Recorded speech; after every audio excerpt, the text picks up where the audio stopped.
My ex-wife's husband demanded a piece of my mother's inheritance, but my attorney was ready. It started in that beige office with the ticking wall clock and the soft hum of an overworked space heater that smelled faintly of burnt dust. I remember the fluorescent lights flickering like they couldn't quite commit to staying alive, and the lawyer, Mr. Daniels, or maybe just Daniels, wore a tie with tiny sailboats on it. I kept staring at the tie while he talked. Blue sailboats, red ones, scattered across a sea of gray silk.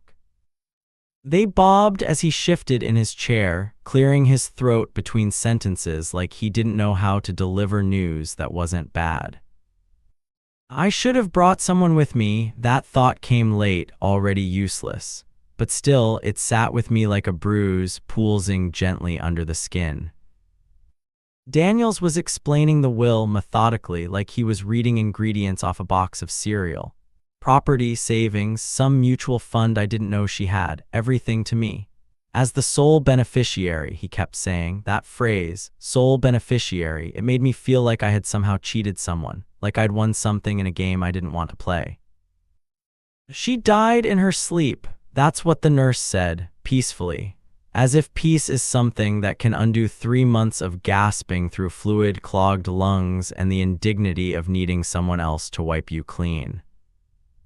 I didn't feel anything when she died, or maybe I felt everything all at once, too fast to name. The hospital room smelled of antiseptic and wilted flowers. I remember standing there, looking at her pale face, her mouth slightly open like she was still trying to say something, and I thought, that's it. It didn't feel like a door had closed. It felt like the whole damn house had collapsed. The week after was a blur. I signed papers, answered phone calls I didn't want to take. Friends said, let me know if you need anything, which is what people say when they know you won't. Lisa brought the kids to the funeral, but she stood toward the back next to Jordan. They didn't hold hands, small mercy, but he had his hand on her back like a claim. I saw him glance at me as I gave the eulogy, and his face was blank, unreadable. Maybe he was bored. Maybe he was thinking about his golf swing or what to order for dinner. I wanted to scream at him. She wasn't just my mother. She was a person. The kids cried. I held them close, smelled their hair the way you do when you're trying to remember that something good still exists in the world. Then came the phone call.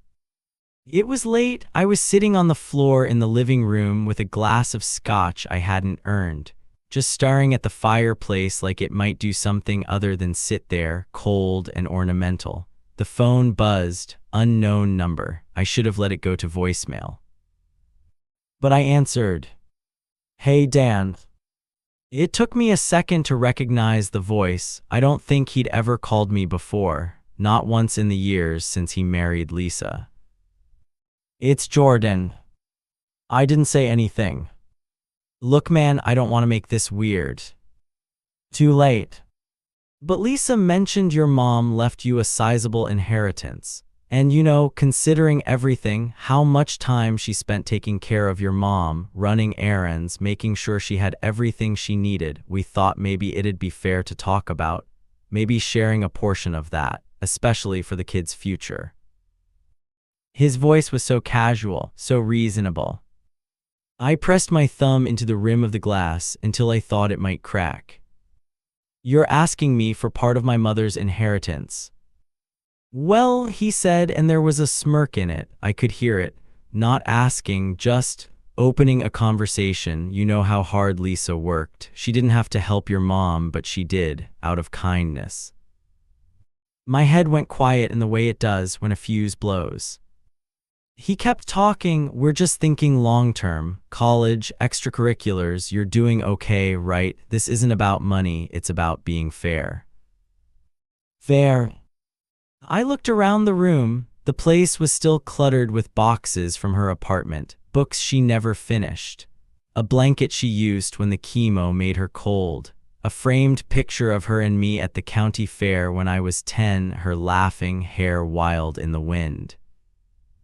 I'm not having this conversation with you, I said. Come on, Dan, don't be like that. My voice came out low, colder than I meant. You'll be hearing from my attorney. And I hung up. I sat there for a long time, glass in hand, staring at the red light on the answering machine blinking like a tiny wound. Something inside me had cracked. I didn't even know what it was yet. Maybe it was trust. Maybe it was the illusion that I had made peace with the past, with Lisa, with the life I thought we'd built before she decided she wanted something shinier, smoother.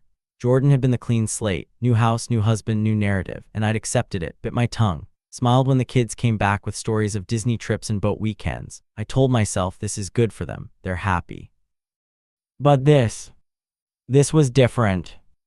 This was someone reaching into my grief with both hands and trying to take a piece of it like it was a pie. And the worst part, the part I couldn't stop thinking about, was that Lisa had let him. She mentioned it to him. She opened her mouth and put this in motion. The woman I once loved enough to believe in forever had let another man speak for her, about my mother, about my loss. I got up, poured the scotch down the drain. My hands were shaking. I looked at myself in the mirror above the sink, eyes sunken, stubble like static across my jaw. I looked like someone who had been robbed. Not of money. Of something harder to quantify. The right to mourn without invasion. The right to keep the one thing, the last thing, untouched. I remember whispering to myself, not this, you don't get this. That's when I knew the line had been crossed. And I wasn't going to let it slide. I didn't sleep that night, not really. I lay in bed with my eyes closed, heart packing like I'd been sprinting, but my limbs wouldn't move.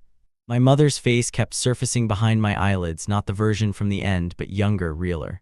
Her hair up in a messy twist, cigarette smoke curling from her fingers out an open kitchen window, humming something old and sad under her breath. I couldn't stop replaying the phone call, his voice curling around words like fair and kindness, like I should be grateful for his diplomacy while he scraped his fork across the last piece of her. Grief had always come for me sideways, never directly. It slid in under doors, through cracks in the quietest parts of the day. I'd find it in the smell of the couch cushions where she used to nap, or in the leftover tea bags she kept in a chipped ceramic bowl, the kind of useless ritual you only understand once it's gone. I didn't cry right away. It was worse than crying. It was numbness that felt like suffocation, like my lungs were full of cement.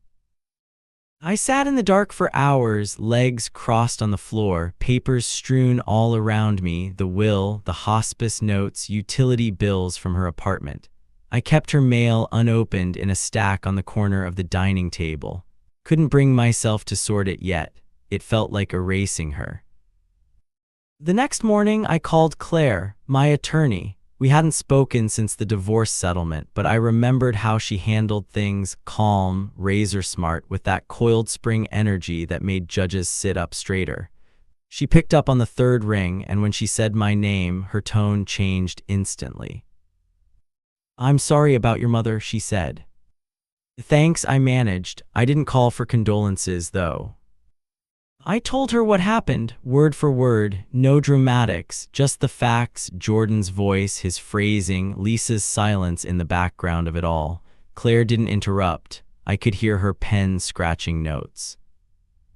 When I finished, there was a pause. "They don't have a legal leg to stand on," she said. "There was no agreement, no expectations set in writing. Your mother left everything to you, clearly and explicitly. He's bluffing. But that doesn't mean he's going to stop." "No," she said, "it doesn't." She gave me options, a preemptive cease and desist, a formal letter from her office stating the boundaries. She even mentioned a harassment clause if it escalated. I told her to proceed.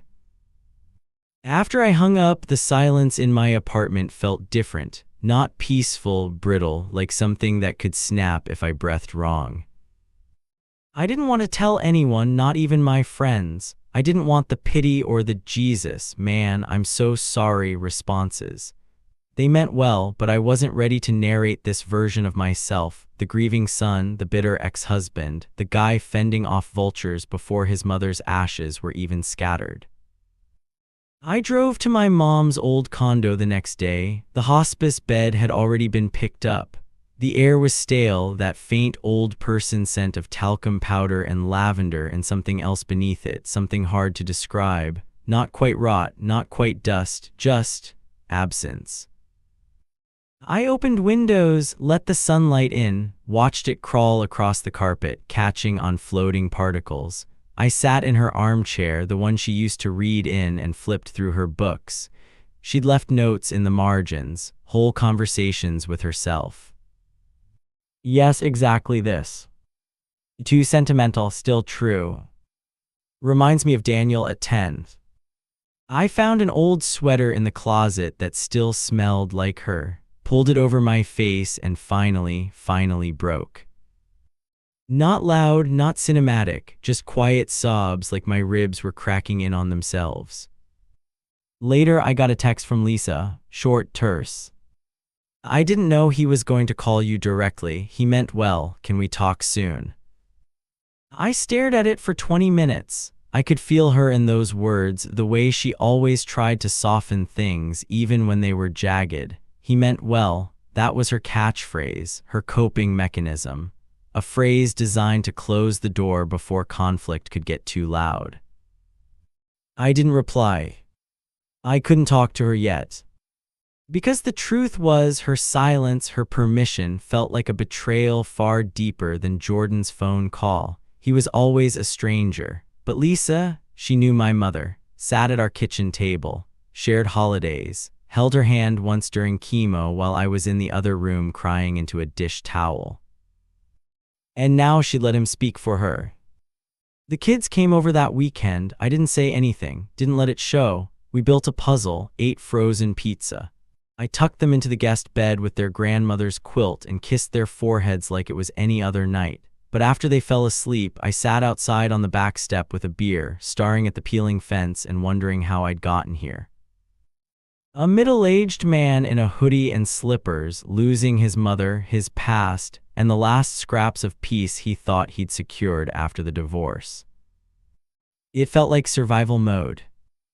Every day I went through the motions, work, errands, cleaning out drawers, but inside I was keeping a ledger, not of dollars but of violations, things said and unsaid, calls unreturned, apologies never made. And at the center of that ledger was one word, etched deeper than the rest. Mine. Not in a greedy way, not in a legal way. In the human way. She was mine, my mother, my loss, my grief. And I was not going to let anyone, especially him, touch that. Even if I had to burn the whole damn bridge to keep it safe. They say anger gives you clarity. That's a lie. Anger is a storm cloud. It distorts. It deafens. It makes you see red when maybe it's all just gray. But grief, that strange, aching cousin of anger, grief has a way of slicing through the noise, of showing you exactly what's left standing after the wind knocks everything else down. By the time the mediation was scheduled, I had stopped hopping for understanding. I wasn't interested in reconciliation. I wanted a boundary, a line in the sand, not just for them but for me, for the version of myself that kept trying to explain the unexplainable, the part that still wanted Lisa to turn to me and say, "You're right, this is yours, I'm sorry." Claire booked a neutral meeting room in a downtown office complex, sleek and expensive-looking in a way that made people behave. There was glass everywhere, the kind of space that reminded you someone is always watching. I arrived first. Claire was already there, sipping coffee, going through papers with a calmness I envied. She looked up, gave me that small nod that meant, "You're good, I've got you." Lisa walked in next, alone. She wore a pale gray sweater, her hair pulled back in a neat, professional knot. She looked tired, or maybe just embarrassed. She offered a half smile. I didn't return it. Jordan came last, late by 7 minutes. He swaggered in with a too-firm handshake and cologne that smelled like money and overcompensation. Navy suit, no tie. A man who believed he was in the right just by showing up. We sat. Claire opened, "Thank you all for coming. We're here to clarify and hopefully resolve any misconceptions or claims regarding the estate of Margaret Brenner, legally and respectfully." Jordan leaned back, one arm draped over the chair. "Look, I think this has all been blown out of proportion. We're not trying to stir up trouble, we just think. Claire cut in, polite but sharp. With all due respect, you don't have standing to think anything here. You are not a relative, you are not a caretaker, you are not named in the will. We're happy to clarify the legal boundaries, but any continued attempts to assert a claim may be interpreted as harassment. He laughed, actually laughed. Jesus, this is what we're doing, legal threats now. Lisa shifted in her seat, her eyes stayed low. I looked at her then, really looked, and I didn't see the woman I married. I saw someone trying to disappear into the upholstery. Someone who had built a life so carefully curated that even confrontation had to be outsourced to her husband. My voice was low when I spoke. You know she asked for you. Lisa looked up. In the hospital, she asked for you, even after everything, after the divorce, she still thought of you as family. Lisa blinked, her lips parted but nothing came out. And you sent a man she never even liked to try and take something from her. That's not fair, she said finally. She loathed him, Lisa, my voice cracked. She only smiled at him for the kids, and you knew it. She was dying and you stopped visiting. You couldn't handle it, fine, but don't rewrite it now. Don't pretend this is about fairness. Claire slid a folder across the table. Her voice was steady. These are records from hospice, daily visit logs, med administration notes, sign-in sheets. Daniel was there every day. Lisa, you were there twice, both times for under an hour. Jordan scoffed, that's not the point. It's not about clocking in and out. No, I said, it's about showing up. It's about her, not you, not your goddamn college funds. She trusted me with everything she had left. I was shaking now, but I didn't care. You don't get to take what grief hasn't even finished with. You don't get to step into my loss like you've earned a piece of it just because you married someone who used to know me. The room went still. Jordan's mouth opened like he had a comeback locked and loaded, but nothing came out, just silence. Lisa's eyes were full of tears she wouldn't let fall. Claire leaned in. Unless there's a formal claim to submit, which, I'll remind you, has no legal foundation, we're done here. Further contact will be considered an overstep. We stood. No handshakes, no goodbyes, just the sound of papers rustling and chairs sliding across carpet. As I turned to leave, I glanced back once. Lisa was staring at the table, her fingers clasped tightly together like she was holding something in. Guilt, maybe, or the memory of who we used to be. But I didn't stay to find out.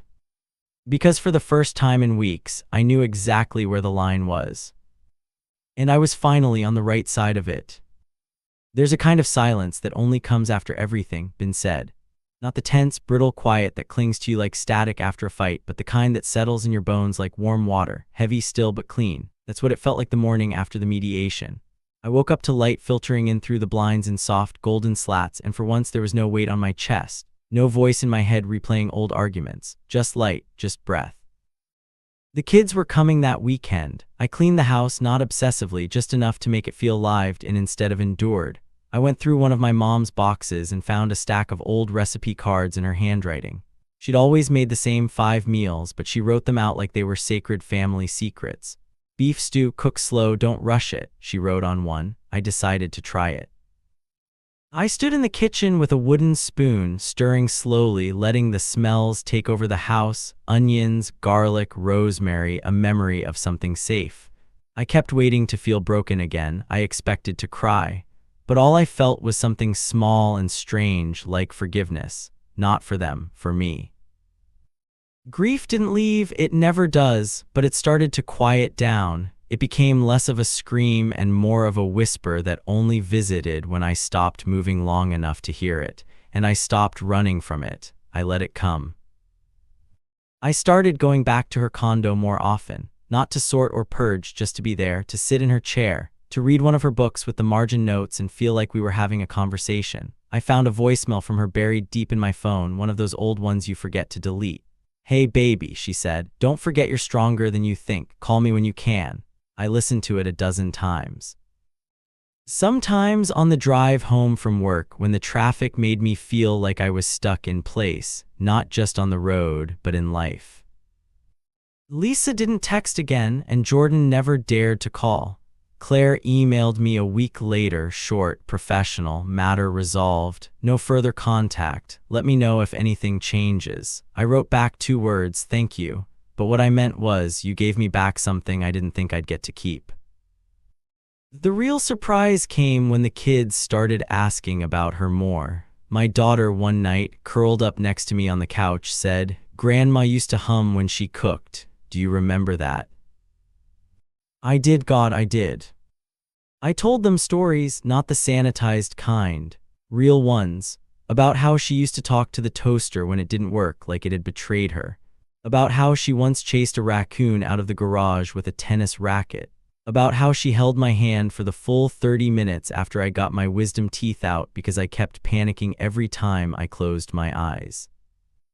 I kept her alive that way, not in photos, not in heirlooms, in memory, in laughter, in the way I stirred soup while humming off-key just like she did.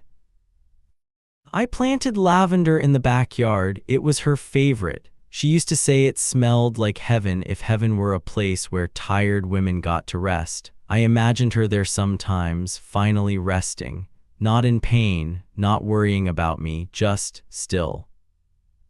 I didn't get a grand closure, no big revelation, no apology that made everything click back into place. Life just kept moving, but something shifted, something internal, like I stopped asking why and started asking now what.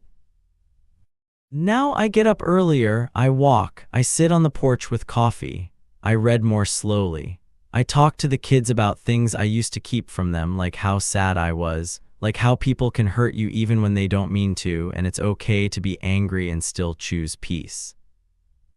I'm not whole, I don't think I'll ever be, but I'm not shattered anymore. There's shape to me again, edges that belong to me, not to the people who tried to cross them. I kept one thing from the estate, a little music box with a cracked hinge. When you wind it, it plays a lullaby she used to hum. It doesn't work perfectly anymore. The tune sticks in places like it forgets what it's supposed to be, but I listen anyway. Because even broken songs can still bring you home. And this quiet, steady rebuilding. This is home.